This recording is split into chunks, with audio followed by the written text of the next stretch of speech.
अन्य अविनाशची cute love story भाग 55. तर मित्र आणि मैत्रिणींनो, तुम्ही जर आमच्या चॅनलवर नवीन असाल तर चॅनलला सबस्क्राईब करा आणि बेल आयकन प्रेस करा. मागील भागात अन्याच्या डोळ्यात पाणी पाहून रेवा, जी आत्ताच तिच्याजवळ आलेली, तिने काळजीने प्रश्न विचारला. काही नाही रेवा, चल आपण निघूया.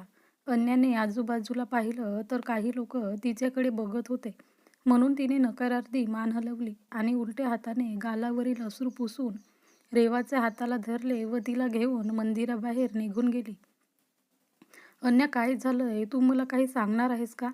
बाहेर आल्यानंतर रेवा थोडी वैतागून बोलली.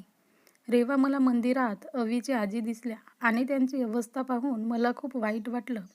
अन्या तोंडावर हात ठेवून रडू लागली. आतापासून पुढे.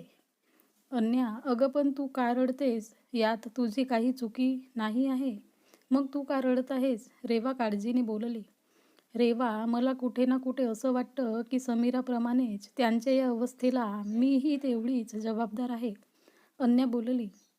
अन्या, यामध्ये तुझी काही चुकी नाही. चल आपण कुठेतरी बसून निवांत बोलूया. रेवाने अन्याला एका बाजूने जवळ घेतलं व तिचे अश्रू पुसत बोलली.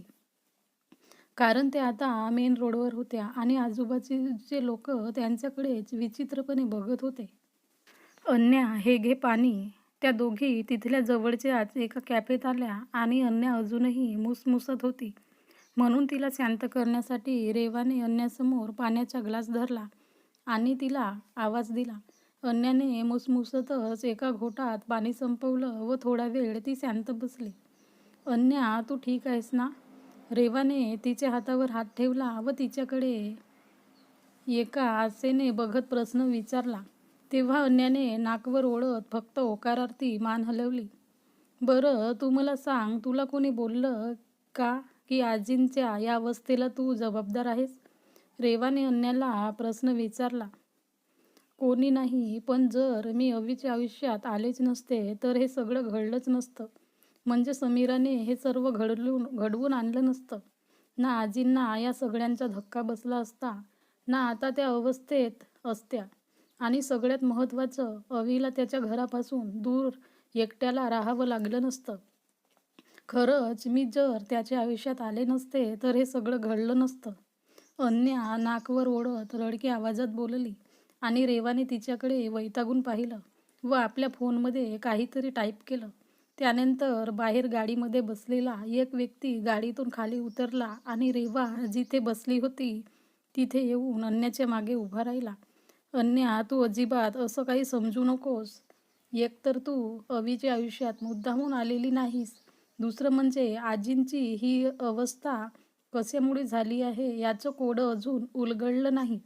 अवीही याच्या शोधात आहे. कारण तू रागाने निघून गेल्यानंतर अवी पूर्णपणे तुटून गेलेला आणि त्याचे दुःखात तो आजींना आपल्यासोबत न घेता तसाच निघून गेला होता. त्यानंतर आजी तिथे एकटेच होत्या, पण त्या खूप उशिराने समीरासोबत घरी आल्या. त्यावेळी त्या अशा अवस्थेत होत्या. मग त्यावेळी नेमके काय झालेले याचा उलगडा अजून झालेला नाही. रेवाने एका दमात सगळे सांगून टाकलं व अन्याने तिच्याकडे अविश्वासाने पाहिले. म्हणजे समीरा तिने? अन्या रडविल्या आवाजात बोलली. हो, आम्हालाही तिची शंका येते, पण याचे काहीच पुरावे आमच्याकडे नाहीत. शिवाय आजींना विचारलं तर ते उत्तर न देता एकटक बघत राहतात. रेवा हताशपणे बोलली. तोपर्यंत त्यांची ऑर्डर आली तर अन्याने रेवाकडे प्रश्नार्थक नजरेने पाहिलं, कारण कॉफीचे 3 मग घेऊन वेटर उभा होता. मॉन्टी म्हणाला, hi friends, can I join you? असं म्हणत मॉन्टी रेवाच्या बाजूच्या खुर्चीवर बसला. येस, ऑफकोर्स, असे म्हणत रेवाने हसून त्याचं स्वागत केलं. मॉन्टी, तू? अन्याने आश्चर्याने प्रश्न विचारला. हो, मीच, मॉन्टी हसून बोलला आणि कॉफीचा मग तोंडाला लावला. मला ब्लॅक कॉफी आवडते हे तुझ्या लक्षात आहे म्हणा. नाहीतर मला वाटलं बेस्ट फ्रेंडच्या येण्याने माझी आवडीनिवडी विसरून जाशील की काय?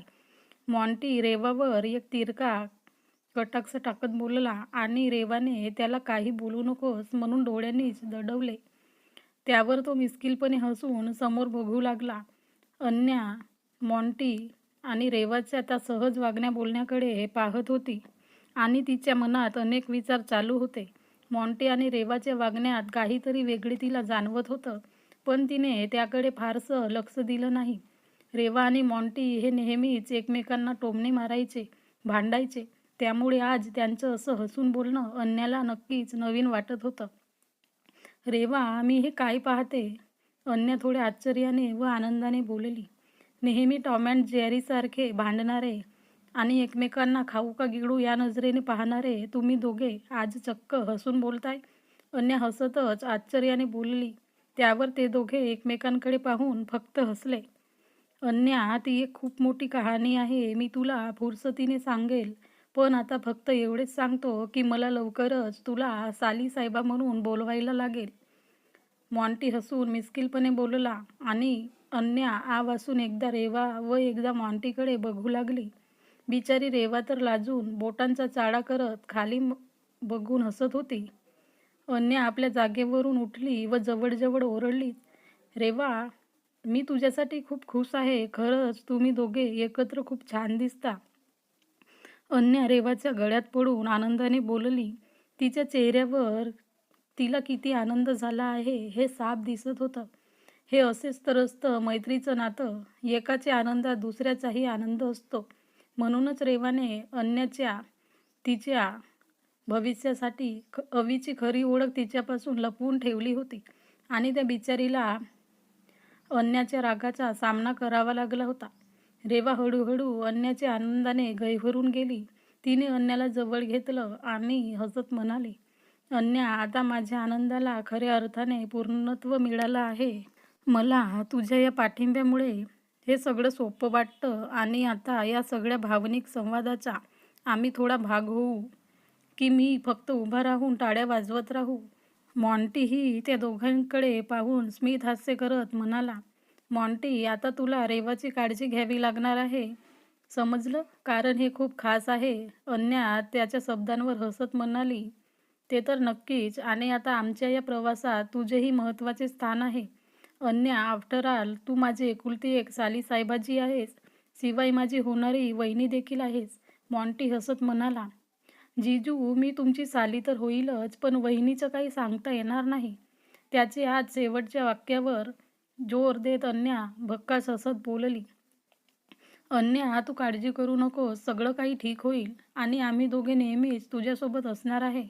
रेवा अन्याला धीर देत बोलली आणि त्यानंतर अन्याने बाकीचे सगळे विचार झटकले व त्या दोघांच्या गप्पांमध्ये सामील झाली. तसंही तिच्या अशा बोलण्यामुळे त्या दोघांना वाईट वाटेल असं तिला वाटत होतं. अविनाश बाळा, मी तुला एका मुलीचा फोटो पाठवला आहे. तो जरा बघून मला ती कोण आहे हे सांगशील का? प्रीतीने अन्याचा काढलेला फोटो पाठवून अवीला कॉल केला होता. मॉम, अवीचा वैतागलेला आवाज आला, कारण त्याला वाटलं मॉमने मुद्दामून त्याला लग्नासाठी एखाद्या मुलीचा फोटो पाठवला आहे. शिवाय आता दुसरंच कारण सांगत आहे, म्हणून तो वैतागलेला होता. अवीची नजर त्या धूसर फोटोवर टिकून राहिली. फोटो जरी धूसर दिसत होता तरी त्या मुलीमध्ये एक वेगळंच आकर्षण होतं. अवीने फोन बाजूला ठेवला आणि पुन्हा एकदा तो फोटो झूम करून पाहण्याचा प्रयत्न केला.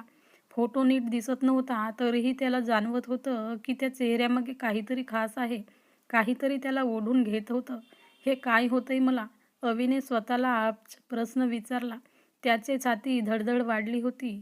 श्वास अनावर होत होते आणि मनात एक अनामिक बेचैन पसरली होती.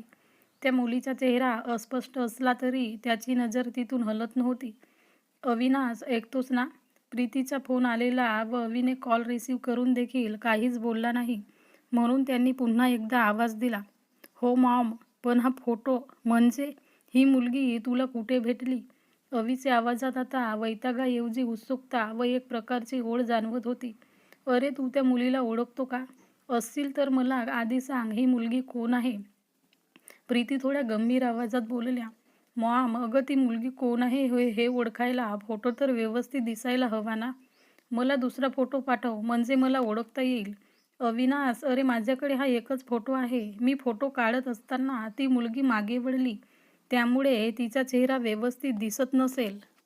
जाऊ दे, पुन्हा कधी भेटली तर मी तुला फोन करते. तू तिला समोर भेट. पण मला ती मुलगी कोण आहे हे जाणून घ्यायचं आहे. प्रीती गंभीरपणे बोलल्या. पण मॉम, तू मला एक सांग, तुला तिच्याबद्दल काय जाणून घ्यायचं आहे? म्हणजे तिने काय केलंय? अवी थोडा वैतागून बोलला. एकतर तो फोटो पाहून ती तीच आहे का या विचाराने त्याचे डोके दुखत होते आणि दुसरं म्हणजे त्याच्या मॉमला ती कोण आहे हे जाणून घ्यायचं होतं आणि कशासाठी हे पण त्यांनी अजून सांगितलं नव्हतं. अरे अविनाश, मी तुला सांगायचं विसरले. आम्ही मंदिरात गेलेलो होतो त्यावेळी ही मुलगी आईच्या जवळ आली व तिला पाहून आई तिच्याकडे एकटक बघत होत्या. ह्या तिच्या बोलण्यावर रिॲक्ट करत होत्या. मी त्या मुलीला ओरडले तर आईने नकारार्थी मान हलवली.